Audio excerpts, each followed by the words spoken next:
Selamat pagi teman Pro 2. Teman terbaik kamu. Teman terbaik kamu. Pro 2 FM. 107 Pro 2 FM tarakan teman terbaik kamu. Hai teman Pro 2, selamat pagi. Ketemu lagi kita di Spada. Selamat pagi teman Pro 2. Dan kali ini teman Pro 2 karena udah jam 9, waktunya kita mulai dialog seru kita ya teman Pro 2. Di episode kali ini aku super excited banget karena kita kedatangan sosok narasumber yang luar biasa ya. Ada seorang guru dari perbatasan Indonesia yang bukan cuman sekedar mengajar tapi juga bergerak membangun pendidikan dan literasi di daerahnya nih. Beliau juga banyak banget dapat penghargaan dan aktif dalam dunia organisasi yang pastinya bisa bantu kita memberikan inspirasi dan semangat buat anak muda. So langsung aja kita sambut ya teman Pro 2, ada Ibu Nur Syahida SPD. Assalamualaikum warahmatullahi wabarakatuh Ibu. Waalaikumsalam warahmatullahi wabarakatuh. Waduh, gimana kabarnya pagi hari ini? Alhamdulillah baik. Baik ya, luar biasa. Nah, ini teman Pro 2, Ibu ini lagi main-main ya, jauh-jauh dari Sebatik datang ke Tarakan. Aku mau tanya-tanya dulu santai tentang kegiatan apa nih yang lagi dilaksanakan di Kota Tarakan ini. Kayaknya seru banget teman Pro 2.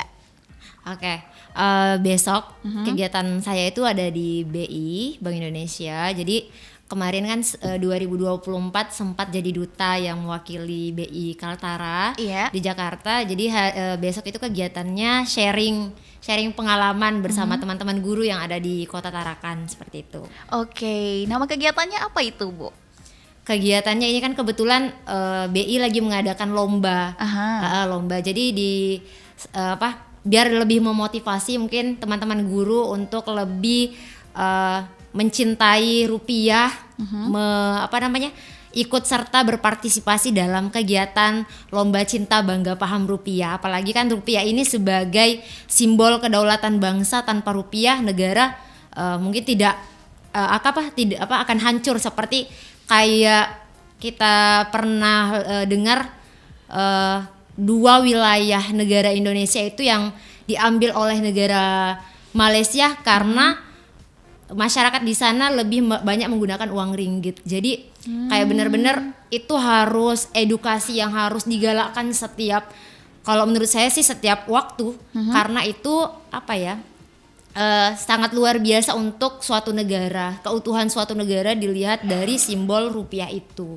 Oke, wah jadi besok itu ada sharing-sharing inspirasi ya bareng teman-teman guru nih teman Pro 2, kira-kira seperti itu. Nah, ini kan Ibu Nur Syahida ini udah lama ya berkecimpung atau menjadi seorang guru ini. Bisa cerita gak nih awal mulanya kenapa memilih untuk menjadi seorang guru? Sebenarnya saya tidak ingin menjadi seorang guru. Oh, iya? Iya benar, itu guru adalah keinginan orang tua. Oh. Jadi saya waktu itu pengennya jadi bidan.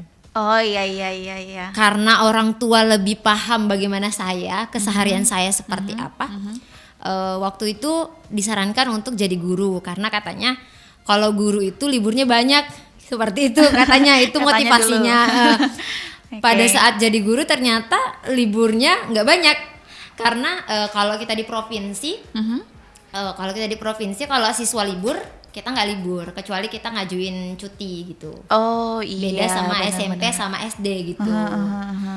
Tapi luar biasa sih. Akhirnya di guru memang saya menemukan hal-hal terbaik seperti itu, bisa berbagi, lebih yang kayak ini loh memang jalan saya, seperti itu. Akhirnya bersyukur sendiri atas apa yang emang ini mungkin takdir saya dan sangat luar biasa gitu perjalanannya. Masya Allah, jadi dia sebenarnya didorong oleh orang tua ya awalnya. Tapi waktu nggak jadi bidan ngerasa kecewa gak sih Bu? Kecewa banget, nangis gitu kan. Kok bisa, itu kan cita-cita saya gitu. Tapi ternyata Allah, kenapa Allah pilih jalan takdir mungkin itu ya. Iya. Kenapa sampai saya tidak mau jadi guru? Saya mikir gini, guru kan udah banyak gitu. Iya juga sih. Terus gimana nanti saya kerjanya? Tapi ternyata kan Allah punya, setiap orang itu punya rezeki masing-masing ya. Dan alhamdulillah 2 tahun ngajar terangkat jadi PNS. Masya Allah, berarti emang dilancarkan banget ya jalannya, seolah-olah ini udah takdir gitu deh Tuhan. Bener. Dan emang ya doa orang tua yang selalu luar biasa buat saya dan mungkin buat teman-teman juga. Iya benar. Seperti Itu keren banget sih. Nah itu yang bikin ibu jadi mantap banget ya, akhirnya menjalankan pilihan ini sampai sekian tahun. Nah waktu awal-awal mulai nih menjadi seorang guru, ada kesulitan atau tantangan yang paling ibu rasain nggak sih? Ada. Jadi tantangannya saya harus mampu mengetahui apa sih kebutuhan siswa. Apa sih yang harus saya lakukan supaya mereka itu paham dengan apa yang saya katakan. Karena kan terkadang latar belakang siswa itu kan berbeda-beda. Dan setiap siswa mungkin ada yang tidak fokus di dalam kelas, dan ada yang emang wajahnya perhatikan kita tapi ya pikirannya kemana-mana. Nah iya, saya benar. tantangannya di situ sih, gimana sih buat kelas itu yang mereka tuh tanpa dipaksa mereka suka gitu ya. Mereka suka sama pelajaran, bukan yang harus saya ini mau saya ngomong terus mereka yang kayak apa sih guruku ngomong ini. Saya tuh pengen yang jadi guru, apa yang saya sampaikan ke mereka itu bisa memotivasi mereka, bisa menjadi hal terbaik di kehidupan mereka. Itu tantangannya tuh yang bagaimana memahami kebutuhan guru itu yang kebutuhan siswa itu yang benar-benar tantangan di awal yang harus saya bisa hadapi. Tapi menurut aku ibu itu udah berhasil loh, soalnya ada salah satu siswanya ibu malah kirim-kirim salam waktu ngelihat flyer dialog ini luncur di media sosial ya. Langsung ada yang kirim salam. Aku yakin itu berarti dia merasa sangat berkesan sekali sih pembelajaran yang ibu kasih. Ada Kak Jamal katanya salam-salam karena mantan murid ibu dulu. Ingat nggak Bu sama Kak Jamal? Iya, Jamal juga salah satu siswa berprestasi. Belakang ini juga saya melihat banyak juga prestasinya dia. Masya Dia juga Allah. sangat luar biasa sih. Salam balik buat Jamal. Siapa tahu lagi menonton ya, Iya, bareng kita benar. berdua di sini. Nah, aku lihat ini di CV-nya Ibu Syahida aktif banget ya Bu, menjalankan kegiatan-kegiatan mulai dari OSIS, komunitas literasi, bahkan sampai bikin taman baca di kampungnya. Nah, boleh cerita sedikit Ibu tentang taman baca atau program-program lain yang Ibu laksanakan selama ini? Oke, jadi taman baca itu kebetulan sebelum saya di Sebatik, saya kan waktu itu ngajarnya di Nunukan. Terus ketemu sama teman-teman literasi pendaki di Debaya. Jadinya saya jadi relawan di situ, jadi relawan. Itu sebelum di Sebatik. Setelah itu sebelumnya juga saya juga berkecimpung sama teman-teman guru tapal batas, forum guru tapal batas. Iya. Akhirnya pada saat di Sebatik 2019 kembali ke kampung halaman, disitulah saya mulai kayaknya bagus nih buka TBM gitu kan. Tapi saya bingung nih caranya gimana. Nah waktu itu saya ngelihat adik-adik di depan rumah sering nongkrong tuh di atas pohon, main HP, terus main games. Saya mikir kasian banget gitu kan, ketemu sama teman-teman, fokusnya sama HP, scroll gitu. Gimana kalau misalnya kita ajak sosialisasi dengan buku, supaya dia bisa teredukasi lagi. Nah waktu itu sempat gagal sih karena mereka tidak tertarik dengan buku. Karena bukunya saya simpan di bawah pohon. Mereka di atas pohon, bukunya saya simpan di bawah pohon. Seiring berjalannya waktu, hari kedua yang mungkin saya lihat saya berhasil. Kenapa saya bilang berhasil? Di hari kedua mereka ternyata penasaran sama buku itu. Jadinya mereka satu persatu turun, ngambil buku, baru manjat lagi di atas pohon, baca. Akhirnya saya lihat kayaknya mereka mulai tertarik ini dengan buku gitu kan.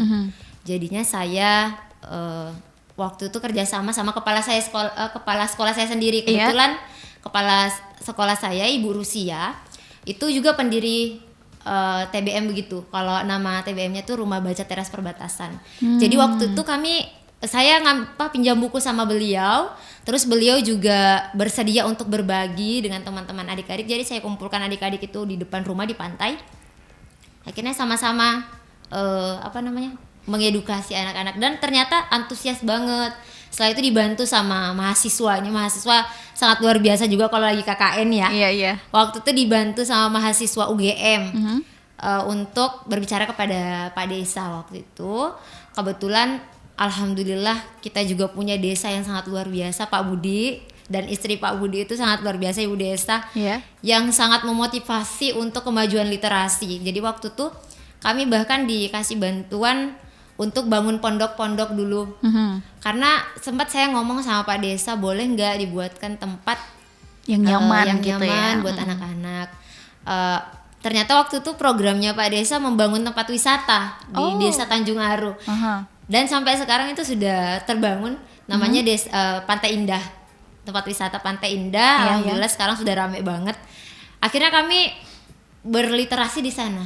Oh, dibikinkan tempat di sana ya. Oke. Jadi benar-benar jalannya mulus banget untuk ngedukasi adik-adik pesisir di situ. Nah, terus seiring berjalannya waktu akhirnya kerjasama juga sama BI, terus kita juga sempat kemarin ngadain kegiatan itu. Saya juga nggak nyangka sampai pesertanya itu sekitar 160. Semuanya itu yang ikutan? Iya, sama kakak-kakak literasi. Jadi di Sebatik itu banyak TBM, ada 5 TBM kalau nggak salah. Jadi kami di bawah naungan TBM Nunukan, itu ketuanya Kak Anissa. Jadi kami itu kayak ngumpul waktu itu. Jadi saya mikir bagus nih kayaknya nih kita buat satu kegiatan, kita silaturahmi nih bersama teman-teman kakak-kakak relawan gitu kan. Jadinya ngundang, terus kebetulan waktu itu cerita sama BI, teman-teman di BI. Alhamdulillah disupport juga, jadi waktu itu kegiatannya gabungan sama BI juga. Wow, langsung kayak reunian nih ya. Iya benar. Kumpul silaturahmi. Benar. Dan ternyata saya pikir itu hanya kakak-kakak relawan kan. Ternyata mereka bawa adik-adiknya masing-masing dari TBM-nya masing-masing. Terus dan sangat luar biasanya orang-orang tuanya juga pada ikutan. Oh, bahkan sampai orang tua ya. Iya. Berarti ini emang benar-benar nggak dibatasi sama sekali. Enggak, awalnya dibatasi. Tapi karena banyak yang pengen ikut, jadi kapan lagi gitu kan kita ngedukasi. Terus kemarin kan ada lomba ranking 1. Terus materinya kebetulan CBP. Jadi waktu itu kayak antusias banget sampai maghrib waktu itu acaranya. Jadi saya juga nggak nyangka buat kegiatan yang alhamdulillah sampai 160 orang yang hadir. Wow, keren sekali, luar biasa. Ini kayaknya patut dikasih tepuk tangan sama semua kalangan yang ikut mendukung gitu ya. Antusiasmenya luar biasa yang akhirnya itu kurasa nyampe ke masyarakat. Itu yang bikin mereka tuh jadi semangat juga datang sampai 160-an orang yang ikutan, itu luar biasa banget. Oke, nah selama perjalanan itu kan Bu, Ibu juga aktif sebagai guru, ya kan? Ikut juga kegiatan-kegiatan kayak gini tadi. Pernah gak sih ngerasa kayak, aduh capek banget gitu, pengen liburan, pengen healing dulu sebentar gitu, pernah gak sih Bu? Pernah, dan itu hampir setiap hari mungkin ya. Tapi apa yang membuat saya bangkit, apa yang membuat saya benar-benar pengen berbagi sama adik-adik, saya di perjalanan yang panjang saya menemukan sebuah ketulusan, senyuman ketulusan itu dari mereka. Wow. Benar-benar yang kayak mereka itu ya tulus gitu ya, senyum ke kita, bahagia karena kita berikan mereka ilmu tuh kayak luar biasa banget. Mungkin bagi saya memberikan materi atau ngedukasi mereka tuh biasa aja bagi saya. Itu ilmunya tuh nggak seberapa banget, cuman kayak ayo kita belajar angka, kita belajar ini yuk, kita belajar nyanyi, kita belajar CBP. Mungkin bagi saya tuh hal yang biasa, tapi bagi mereka itu hal yang luar biasa. Itu yang membuat saya kayak nggak bisa ketika sudah lelah lihat senyuman mereka itu kepada saya, kayak wah mereka tuh tulus banget gitu ya. Nggak pernah saya menemukan yang senyuman yang setulus ini kayak gitu. Mungkin ada tapi nggak ini ya. Kita juga masih mikir ini tulus nggak ya ini orangnya gitu kan. Tapi kalau anak kecil tuh nggak bisa bohong beneran. Kalau mereka lihat mereka senyum itu ngerasa aduh nyes gitu di hati. Apalagi pas mereka lagi bahagianya baca buku. Dan yang paling aku penasaran nih Bu, buku-bukunya itu dapat dari mana? Nah waktu itu awal-awal kita dari kantor desa, cuman kalau dari kantor desa itu sendiri kan bacaannya kayak bacaan yang mungkin orang remaja dewasa gitu. Iya agak berat ya. Jadi waktu itu disarankan sama teman Pak Daniel. Kebetulan dia juga punya rumah baca Lentera Perbatasan di Sungai Limau. Itu dia sarankan ketika buat kegiatan post di Facebook. Jadi waktu itu di post di Facebook, tag semua yang pokoknya terkait tentang literasi, perpustakaan, tag semua. Jadi waktu itu adalah yang dari Jawa, saya lupa dari mana juga tuh, ada beberapa sih, bukan hanya dari Jawa. Teman-teman Facebook itu malah messenger saya bahwa Bu, saya punya buku nih, mau disumbangkan gitu, kirim alamatnya. Jadi dikirim. Oke, jadi banyak juga ya bantuan-bantuan dari teman-teman yang juga semangat ngelihat kegiatan ini. Mungkin bisa diinfokan juga nih Bu lewat Pro 2 nih, mungkin teman-teman lain yang sedang mendengarkan ingin nyumbang buku bisa kemana gitu. Oke, jadi kalau teman-teman Pro 2 pengen sumbang buku boleh ke Desa Tanjung Aru. Kebetulan kami di bawah naungan Desa Tanjung Aru. Jadi di Desa Tanjung Aru itu kan saya juga tergabung dalam Karang Taruna. Jadi para pemuda di situ komunitasnya tergabung. Kebetulan saya divisi pendidikan. Makanya saya tergabung di Karang Taruna divisi pendidikan, terus ngebangun TBM. Jadi kalau teman-teman mau sumbang buku boleh di Desa Tanjung Aru, atau mungkin boleh lihat di Instagram kami juga, TBM Pesisir. Itu ada, boleh nge-DM ke sana. Oke, itu bukunya bisa bebas buku apa aja, atau lebih seneng dikasih buku jenis apa tuh Bu? Kalau kan kebetulan anak-anak nih lebih suka yang kayak bercerita begitu, buku-buku tapi yang agak tipis, karena mereka juga kalau yang tebal nggak mau baca. Oh, pilih-pilih ya? Iya, jadi mereka juga kan senang yang kayak bergambar gitu. Iya benar, anak-anak ya.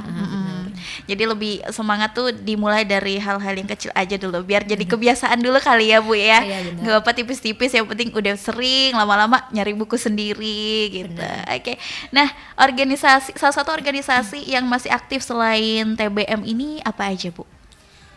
Jadi organisasi yang masih aktif TBM tuh, jadi kebetulan saya kan pembina OSIS. Pembina OSIS, saya juga di Karang Taruna. Saya juga di agen penggerak guru Kalimantan Utara. Terus saya juga bergabung di PGRI. Terus ada beberapa sih organisasi saya tergabung seperti Pengajar Kalimantan Utara. Terus Salimah. Itu sih. Wow, panjang ya ini kayaknya. Tapi kalau dilihat di CV itu teman Pro 2 banyak banget. Apa jalannya kan masih ada yang belum masuk tuh sebenarnya di dalam CV. Karena emang banyak dan seaktif itu Ibu. Ya luar biasa. Aku aja sebagai anak muda nih kayaknya ini sebagai pengalaman dan contoh yang sangat baik sih menurut aku. Soalnya kita kadang tuh jadi anak muda, aduh malas banget sih, mau bangun dari tempat tidur aja malasnya minta ampun. Terus ngelihat kayak gini tuh ngerasa kayak aduh, jadi ini agak minder sedikit ngelihat ibu yang masih aktif banget ngejalanin organisasi. Nah, kira-kira di antara organisasi itu ada nggak nih yang rencana atau program baru ke depannya yang pengen dilakukan di tahun 2025? Rencana ke depannya tuh saya pengen siswa-siswa saya juga tergabung di dalam jadi relawan seperti itu. Kenapa? Di sana meskipun sekarang sudah ada yang tergabung, tapi belum seberapa banyak. Saya berharap mereka juga bisa membangun jiwa sosialnya mereka lewat itu. Ini saya yang aktif di tempat saya ini masih 2 siswa saya yang memang kebetulan saya kan kegiatan kami itu di hari Minggu sore. Kebetulan saya kemarin itu nggak bisa karena kan kemarin sudah harus berangkat ke sini. Jadi mereka yang awalnya saya panggil, sekarang mereka yang ingatkan saya untuk kegiatan di Minggu sore. Jadi mereka tuh yang kayak, Bu, nanti kita kegiatan literasi nggak sama adik-adik? Oh, mohon maaf, Ibu lagi berangkat. Kalau kalian bisa handle boleh. Ya udah Bu, kami kesana nanti, Ibu sampaikan aja ke orang tuanya, nanti kami yang kesana untuk berbagi. Alhamdulillah kemarin mereka berliterasi di Pantai Indah.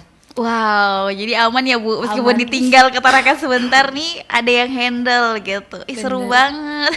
Pada excited ya masing-masing dari teman-teman di sana, meskipun Ibu ini sebagai penggeraknya, tapi kita juga pengen nih, ya kan, sekali-sekali biar kami aja yang jalanin gitu. Seru banget.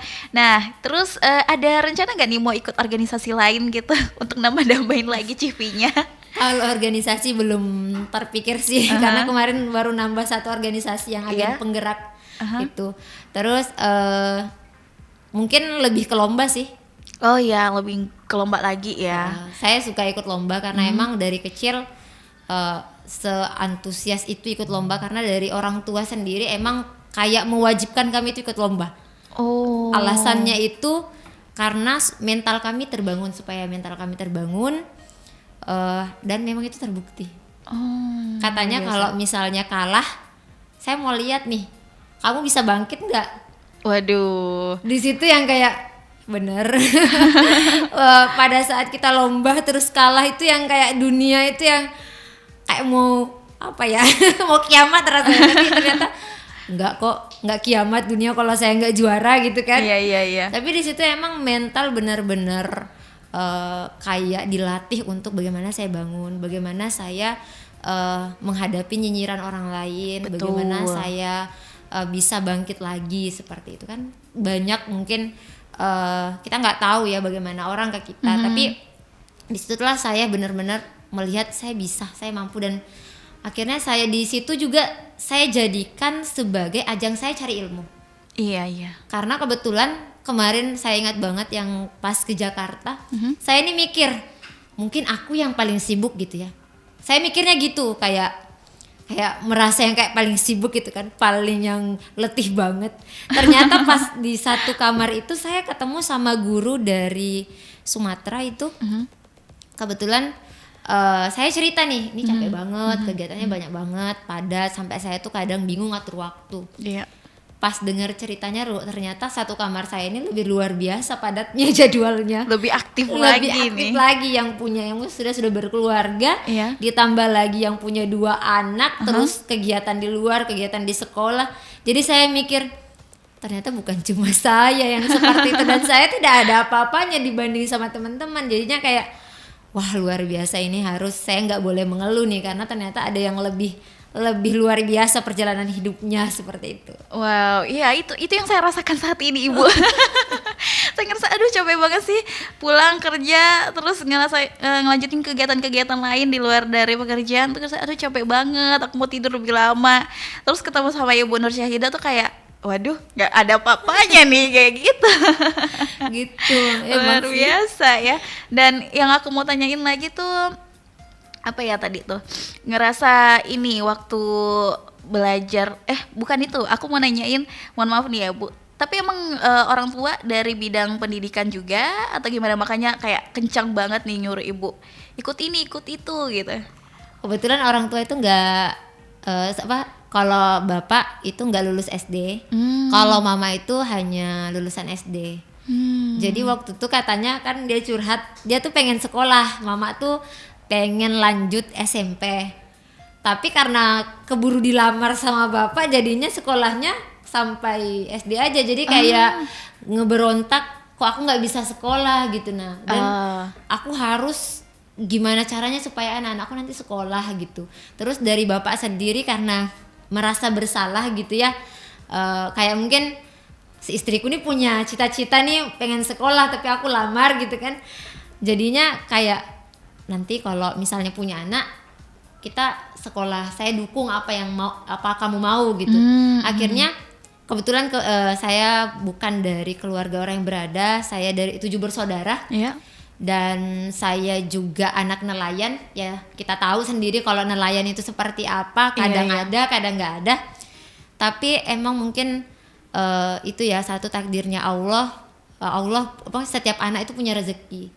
Jadi saya termotivasi itu satu kata-kata kakak saya yang pertama, kebetulan dia memang pengen banget kuliah.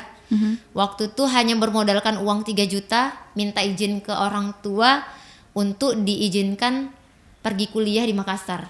Oke. Jadi waktu itu kata mama saya sampai dia, kalau dulu kan belum ada HP ya. Iya. Kirim surat itu, di suratnya itu katanya kayak gini.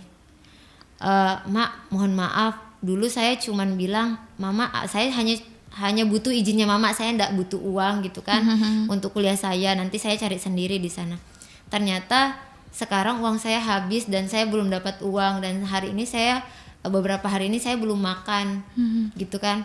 Jadinya kata di situ mama yang kayak cari uang kemana-mana. Terus saya tuh nanya alasan, tapi saya nanyanya sama kakak kedua saya. Saya tanya kenapa sih alasannya kakak tuh sampai pengen banget kuliah, kan banyak juga gitu nah yang sukses di usia SMA gitu kan, sukses juga SD gitu. Katanya gini, kita ini dari keluarga miskin, nggak ada yang pandang. Bayangkan saja kalau misalnya Lebaran, rumahnya orang itu penuh dengan tamu gitu kan, kita nunggu tamu aja nggak ada gitu. Itu berarti itu ibarat kita nggak dihargai sama orang. Jadi kayak aku tuh pengen sekolah karena ada hadis ke ayat gitu yang mengatakan bahwa ketika kita mencari ilmu, Allah akan mengangkat derajat kita. Nah, saya lihat sekarang, alhamdulillah yang awalnya nggak terlalu dipandang sama orang, sekarang itu kayak orang tua tuh yang ketemu temannya di luar tuh kayak sampai di rumah kadang ngomong, tadi saya ketemu sama orang ini, saya nggak tahu namanya, tapi dia tanya kamu, katanya anakmu berprestasi ya gitu. Dan ternyata bukan cuman saya kan, adik saya juga sering ikut lomba, saudara-saudara saya juga sering ikut lomba, jadi kayak termotivasi gitu nah.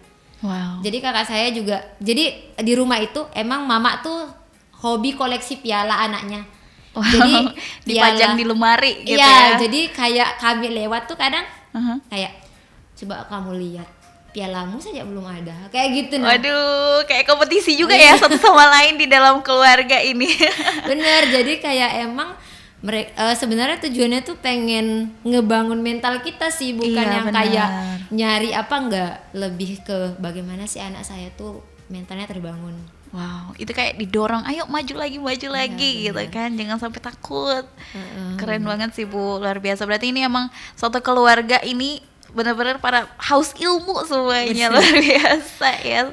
Padahal meskipun dari keluarga yang mohon maaf dibilang tidak mampu awalnya, tapi itu tidak menyurutkan semangat dari keluarga-keluarga Ibu Nur Syahidah ini ya. Dan itu mungkin bisa dicontoh sama kita teman Pradua, jangan berkecil hati meskipun dari kalangan mana aja gitu kan, tetap semangat cari pendidikan, menimba ilmu dimanapun. Nah ini lagi Bu yang aku bikin salvok ya, di dalam CV-nya Ibu kan banyak banget tuh, ada penghargaan, ada kegiatan-kegiatan. Ada nggak sih tips buat teman-teman nih ya, anak muda itu gimana caranya ngikuti organisasi dengan baik biar selain nambah value diri bisa nambah kolom di CV juga? Jadi tipsnya itu sebenarnya satu, kita harus turunkan ego dulu. Karena kalau kita berkecimpung di dalam suatu organisasi, otomatis kita bertemu dengan orang banyak. Dan kita tidak minta-minta ya, pasti ada yang kayak bersenggolan gitu. Dan kita yang harus sebenarnya apa ya, jangan tunggu orang memahami kita, tapi kita yang memahami orang lain. Ketika kita pengen orang lain menghargai kita, kita dulu yang harus menghargai orang lain. Itu kalaupun nanti di perjalanan kita yang kayak dijatuhkan atau seperti apa, ya anggap saja itu sebuah batu kecil yang membuat kita nantinya bisa lebih semangat lagi ke depannya, seperti itu. Dan motivasinya juga harus ada. Kalaupun ikut organisasi ya, kalau jujur ya pas kuliah saya tuh anti banget sama organisasi.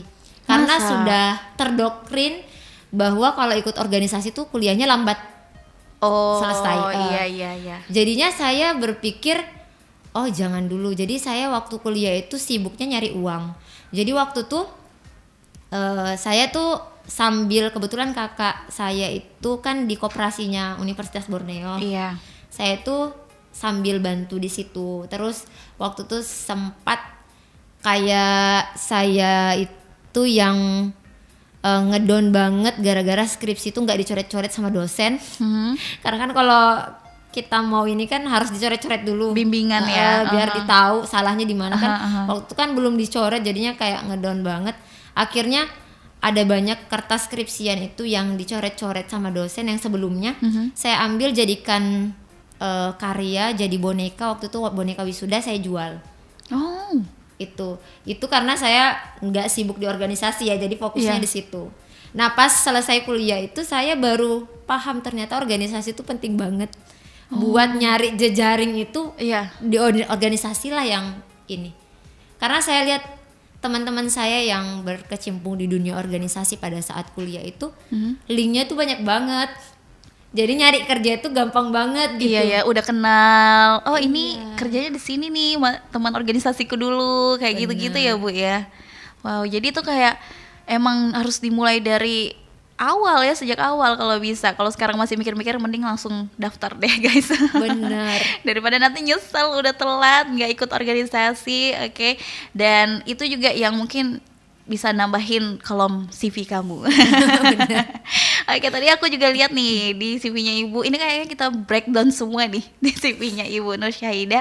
Ada dia bilang di sini daftar prestasinya tuh yang panjang banget ya, sampai bahkan belasan kalau kulihat-lihat itu teman Pro2.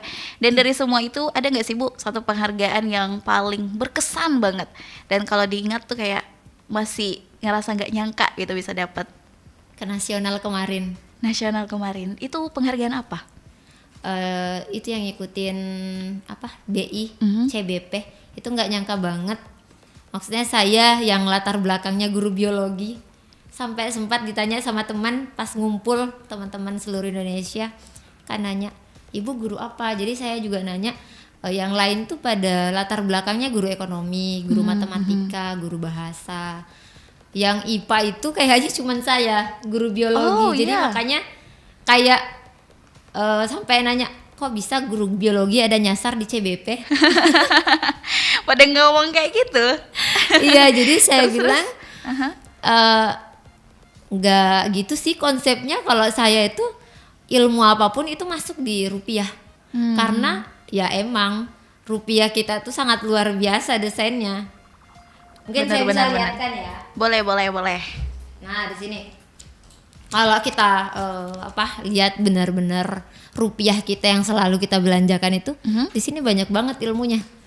Kalau pahlawan berarti ilmu sejarah ya. Iya betul. PKN juga masuk ya. Terus kalau kita balik di sebelah sini, itu masuk budaya ya. Iya, kesenian masuk, PKWU masuk. Kebetulan saya kemarin sempat ngadain lomba, jadi habis ujian kan itu ada lomba siswa gitu kan. Iya. Kelas meeting. Saya dan teman-teman guru di SMA Negeri 1 Sebatik Tengah itu buat lombanya gimana mereka desain baju adat yang ada di uang rupiah. Oh, wow. Dan harus tahu itu dari mana gitu. Nah, dan di uang berapa. Oke. Jadi itu dibikin jadi realis ya. Oke. Terus di rupiah ini juga bisa belajar biologi. Makanya guru biologi nyasar ke CBP tuh nggak mungkin ya, bukan tidak mungkin maksud aku. Bukan harus tidak dimungkinkan. Mungkin. Di bagian mananya tuh Bu? Penasaran? Nah, kalau di rupiah itu kan ada pulau, di sini ada wisata-wisata. Di setiap uang itu berbeda-beda tempat wisatanya. Dan di sini kan tertulis itu Taman Nasional Komodo. Nasional Komodo. Jadi kita alihkan lagi nih. Nah, kira-kira ini kita belajar keanekaragaman hayati itu di biologi bisa. Kita belajar keanekaragaman hayati, kira-kira di Indonesia ini setiap pulau itu berbeda-beda nggak atau sama semua nggak hewan dan tumbuhannya di sana? Ciri khasnya masing-masing ya. Jadinya mereka tuh literasi lagi. Oh iya Bu, ternyata beda, pohonnya aja beda. Kayak di Kalimantan sama di Jawa mungkin di sana itu beda. Terus hewannya kira-kira ada nggak gajah di Irian sana, terus ada nggak sama nggak hewannya gajah di Irian sama ini? Oh nggak ada Bu. Oh perbedaannya ini Bu gitu. Iya ternyata banyak ya. Banyak banget. Ilmu biologi dari uang rupiah itu. Benar. Jadi harus bangga punya desain rupiah yang sangat luar biasa ini. Bangga banget. Jadi 1 rupiah ini kita emang bisa belajar banyak dari sini. Bukan hanya biologi, PKN juga iya, masuk matematikanya juga iya. Iya benar. Jadi bukan tidak mungkin ya guru biologi tiba-tiba nyasar ke nasional nih. Ikut CBP programnya BI. Wah luar biasa, keren banget. Dan itu yang masih teringat sampai sekarang ya. Iya, bahkan besok atau hari ini ya, besok ya, besok masih ngisi lagi acara di BI, luar biasa. Nah cita-citanya nih Bu, pengen dapat penghargaan apa lagi nih kira-kira? Kalau sebenarnya kalau saya kalau kayak prestasi begitu saya nggak lebih nyari. Emang sih penghargaan itu bagus untuk ngenambahin branding kita ya. Iya bener. Cuman saya lebih kalau ikut kegiatan itu lebih ke bagaimana saya dapat ilmunya, ketemu orang banyak. Tapi kan saya nggak bisa dapat ilmunya kalau saya nggak juara ya. Sebenarnya saya nyarinya itu bagaimana saya ketemu orang hebat. Oh iya bener juga sih. Kalau nggak ikutin kegiatan-kegiatan itu nggak bakal ketemu ya orang-orang yang berprestasi juga. Wow. Di situ saya ketemu dengan orang-orang hebat dan saya rasa ilmunya gratis. Saya nggak perlu ngebayar webinar mahal-mahal. Saya hanya perlu ikut lomba, juara, ketemu deh orang-orang yang harus saya ketemu. Wow, iya sih, iya bener. Langsung ngobrol-ngobrol langsung malah ya, kayak VIP gitu. Oh, benar. Jalurnya lewat apa? Lewat lomba. Jadi kalau pengen dapat penghargaan, pengen banget sebenarnya, tapi tujuannya lebih ke ketemu sama orang hebat. Wow, jadi itu motivasinya ibu nih selama ikut penghargaan, ikut lomba-lomba ini. Dan penghargaan itu sebagai bonusnya kayaknya sih. Bener. Kalau menurut aku ya, udah kerja keras, dapat penghargaan, wah tambah happy gitu. Oke teman Pro 2, nanti kita bakal lanjut lagi ngobrol-ngobrol sama Ibu Nur Syahidah ya. Setelah ini masih banyak yang mau kita kulik lagi tentang Ibu ya. Jadi jangan kemana-mana, stay terus bareng kita berdua di 107 FM, teman terbaik kamu.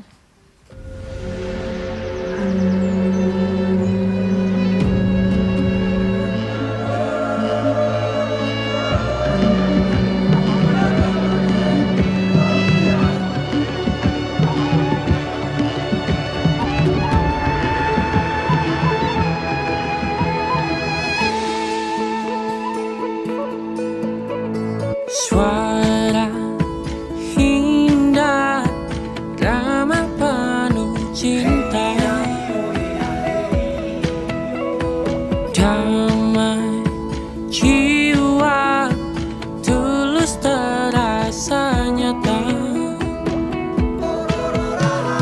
Kita kabarkan berita, membuka cakrawala. Bertaut udara di gelombang semesta. Kita Indonesia, sesungguhnya langit aspirasi bangsa. Kita Indonesia, sesungguhnya kita hadir bagi dunia. Kita Indonesia.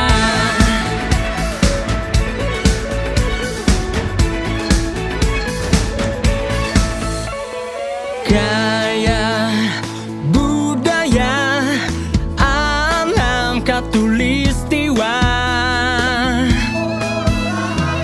kita kabarkan berita, membuka cakrawala. Semua bertaut udara di gelombang semesta. Kita Indonesia, sesungguhnya langit aspirasi bangsa. Kita Indonesia, sesungguhnya kita hadir pada dunia. Kita Indonesia, sesungguhnya langit aspirasi bangsa. Kita Indonesia, sesungguhnya kita hadir pada dunia. Kita Indonesia, sesungguhnya langit aspirasi bangsa. Kita Indonesia, sesungguhnya kita hadir pada dunia. Kita Indonesia, sesungguhnya.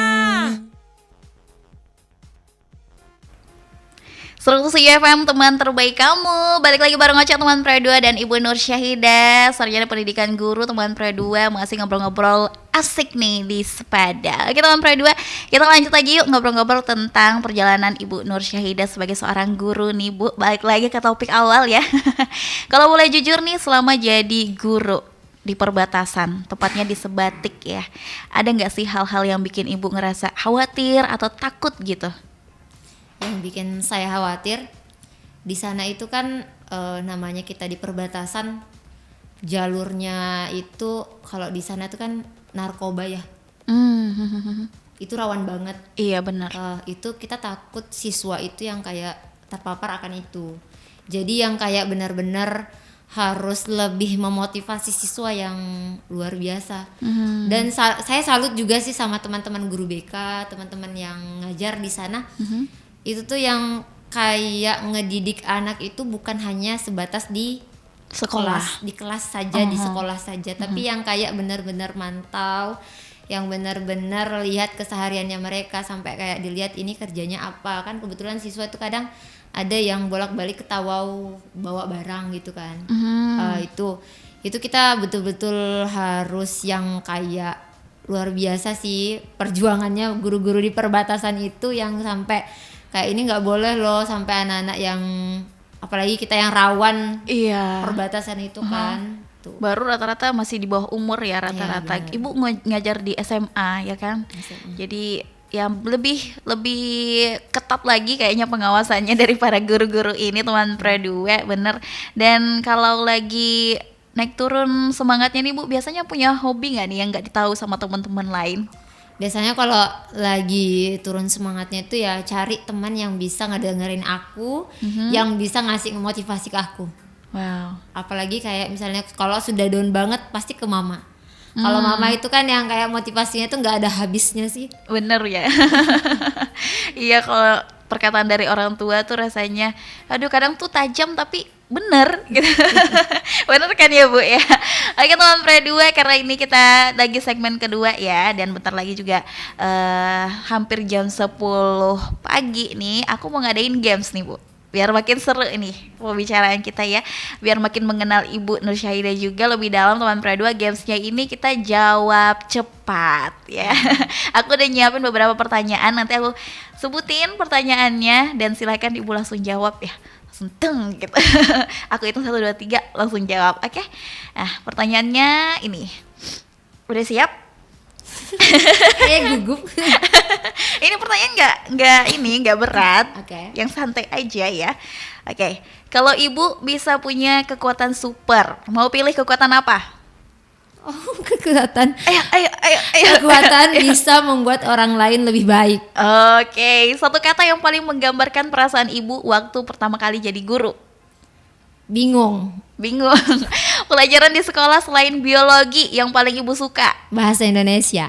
Kalau lagi suntuk, makanan favorit Ibu buat ngebus mood. Apa ya? Ayo. Nasi goreng. Nasi goreng. Tokoh inspirasi Ibu bisa dari mana aja? Siapa? Mama. Kalau Teman-teman. liburan, Kalau liburan impian Ibu kemana? Mekah. Wow, buku atau film yang paling membekas? Kebetulan tadi malam nonton Jumbo. Membekas banget. Oke, kalau bisa ngasih pesan ke diri sendiri 10 tahun yang lalu, Ibu pengen bilang apa? Jangan pernah takut, jangan pernah ragu. Wow, kalau satu hal sederhana yang selalu bikin Ibu bahagia? Senyuman mama. Wow, kalau bukan jadi guru, kira-kira mau jadi apa? Bidan. Oke, udah selesai. Seru banget ya jawaban-jawabannya di sesi jawab cepat kali ini teman Pro 2. Dan makin kelihatan nih Bu, ternyata dibalik semua perjuangan tadi yang kita obrolin bareng teman Pro 2, ada sisi cerianya, hangat, bahkan penuh semangat dari Ibu Nur Syahidah. Oke, aku yakin banget nih cerita dan energi Ibu bakal nyampe dan ngasih inspirasi buat teman-teman Pro 2 atau yang sedang mendengarkan di luar sana. Dan terakhir nih Bu ya, buat teman-teman yang sedang mendengarkan, mungkin yang lagi bingung, yang lagi ngerasa aduh berat banget sih perjuangannya nih, ada nggak pesan-pesan dari Ibu Nur Syahidah buat mereka? Pesan saya terkhusus nih buat siswa-siswa saya yang lagi takut menghadapi apa yang pada lulus nih ya. Ini kan sementara mereka lagi ujian UTBK ya? UTBK. Saya berharap jangan pernah takut dengan pilihan yang kalian ambil. Dan tentu kalian harus melihat lagi kemampuan kalian di mana. Jadi jangan asal-asal ikut temennya milih jurusan, takutnya nanti di perjalanan nggak keterusan gitu, nggak lulus, akhirnya berhenti gitu. Dan jangan pernah takut setiap perjalanan yang kalian hadapi itu pasti ada solusi di baliknya, dan Allah tidak pernah memberikan cobaan jika kita tidak mampu. Wow, itu bisa jadi quotes nih teman-teman. Jangan jadikan cobaan jika kalian tidak mampu. Oke, wah keren banget pesannya Ibu. Terima kasih banyak udah nyempatin waktu main-main di Pro 2 FM Tarakan. Meskipun singkat ya main-mainnya ke Tarakan, tapi tetap nyempetin waktu teman Pro 2 untuk berbagi inspirasi di sini. Terima kasih Bu Nur Syahidah buat sharingnya hari ini. Ketemu lagi kapan-kapan dengan cerita Ibu yang lainnya pastinya. Oke, dan yang pastinya menginspirasi kita semua teman Pro 2, bahwa perubahan itu bisa dimulai dari mana aja, bahkan dari tapal batas. Oke teman Pro 2, kita ketemu lagi di episode Sepada lainnya. Aku mewakili Ibu Nur Syahidah pamit. Aku masih nemenin kamu di Sepada. So, sampai jumpa di episode lainnya. Bye. Sepada. Selamat pagi teman Pro 2. Teman terbaik kamu. Teman terbaik kamu. Pro 2 FM.